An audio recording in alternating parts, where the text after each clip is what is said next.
Good afternoon all of you. आज की मेरी वीडियो आधारित है टीजीटी पीजीटी परीक्षा से संबंधित प्रश्नोत्तरों पर। और टीजीटी पीजीटी हिंदी की परीक्षा के अंतर्गत आदिकाल और या वीर गाथा काल बहुत ही महत्वपूर्ण है। तो उसी से संबंधित आज मैं कुछ लघु उत्तरीय प्रश्न लेकर के आई हूँ। आशा है आप सभी के लिए उपयोगी होगा। तो चलिए प्रारंभ करते हैं। आज का प्रथम प्रश्न है, हिंदी का आदि कवि किसे माना जाता है? तो हिंदी का आदि कवि स्वयंभू को माना जाता है। स्वयंभू हिंदी के आदि कवि कहलाते हैं। नेक्स्ट क्वेश्चन है हमारा, हिंदी भाषा का प्रथम महाकाव्य किसे कहा जाता है? तो हिंदी भाषा का प्रथम महाकाव्य पृथ्वीराज रासो को कहा जाता है। नेक्स्ट क्वेश्चन है हमारा, देवताओं की लिपि किसे कहा जाता है? देवताओं की लिपि देवनागरी लिपि कहलाती है, या यह भी कह सकते हैं देवताओं की लिपि को देवनागरी लिपि कहा जाता है। नेक्स्ट क्वेश्चन है हमारा क्वेश्चन नंबर 4, संसार की सबसे प्राचीन भाषा का नाम क्या है? तो संसार की सबसे प्राचीन भाषा का नाम है संस्कृत। संस्कृत हमारी संसार की सबसे प्राचीन भाषा है। नेक्स्ट हमारा आज का क्वेश्चन है, रामचंद्रिका किसकी रचना है? तो रामचंद्रिका केशव दास जी की रचना है। नाथ संप्रदाय के प्रवर्तक किसे माना गया है? तो नाथ संप्रदाय का प्रवर्तक आदि नाथ को माना गया है। नेक्स्ट क्वेश्चन है, हिंदी साहित्य का प्रथम कवि किसे माना गया है? तो हिंदी साहित्य का प्रथम कवि स्वयंभू को माना गया है।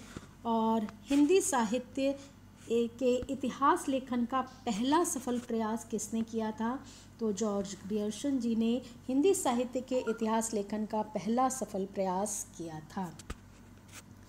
नेक्स्ट क्वेश्चन है, हिंदी साहित्य का इतिहास किसने लिखा? तो हिंदी साहित्य का इतिहास आचार्य रामचंद्र शुक्ल ने लिखा। शुक्ला नहीं, शुक्ल ने लिखा। आचार्य रामचंद्र शुक्ल, शुक्ला नहीं होगा, प्रिंटिंग मिस्टेक है, तो इस चीज़ का ध्यान रखिएगा। नेक्स्ट क्वेश्चन है हमारा क्वेश्चन नंबर 10, त्रिपिटक किनका महाग्रंथ है? तो यह बौद्ध धर्म का ग्रंथ है त्रिपिटक। उसके पश्चात हमारा नेक्स्ट क्वेश्चन है, कौटिल्य ने किस ग्रंथ की रचना की थी? तो कौटिल्य ने अर्थशास्त्र नामक ग्रंथ की रचना की थी। नेक्स्ट क्वेश्चन, आधुनिक हिंदी भाषा का विभाव किससे माना जाता है? तो आधुनिक हिंदी भाषा का विभाव अपभ्रंश के द्वारा माना जाता है। और अपभ्रंश का दुलारा छंद कौन सा है? इस प्रकार का यदि क्वेश्चन आता है तो हम लिखेंगे दोहा और चौपाई। यानी अपभ्रंश भाषा में सबसे अधिक दोहा और चौपाई छंदों का प्रयोग किया जाता है। नेक्स्ट क्वेश्चन है हमारा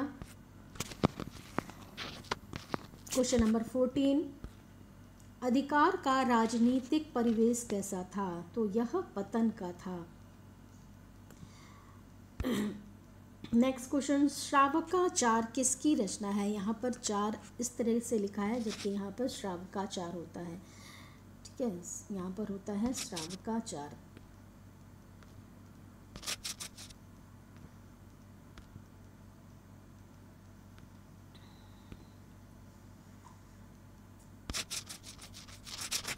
श्रावकाचार आपको ऐसे लिखा होगा।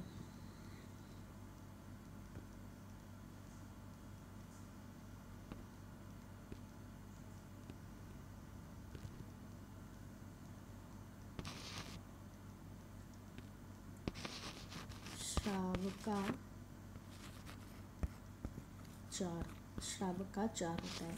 श्रावकाचार किसकी रचना है? तो श्रावकाचार आचार्य समंतभद्र की रचना है।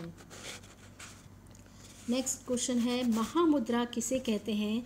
तो महामुद्रा बौद्ध धर्म के साधकों द्वारा की जाने वाली एक कठिन साधना है जिसमें स्त्रियों का उपभोग किया जाता है। हमारा नेक्स्ट क्वेश्चन है, विजयपाल रासो किसकी रचना है? तो नल्ल सिंह की रचना है विजयपाल रासो। और खम्माण रासो के रचयिता कौन थे? तो खम्माण रासो के रचयिता दलपति विजय थे। क्वेश्चन नंबर 19 है हमारा, संदेश रासो के रचयिता का क्या नाम है बताइए। तो संदेश रासों के रचयिता हैं अब्दुल रहमान। और उपदेश रसायन रास के रचयिता के नाम बताइए।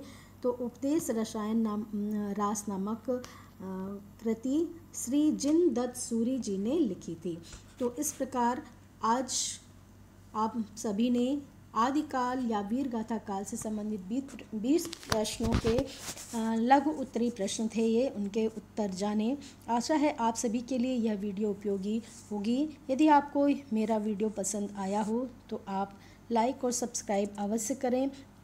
यदि प्रथम बार आए हैं तो बेल आइकन दबाना बिल्कुल भी ना भूलें सब्सक्राइब करने के साथ ही, ताकि मेरी सभी नोटिफिकेशंस आपको मिलती रहें।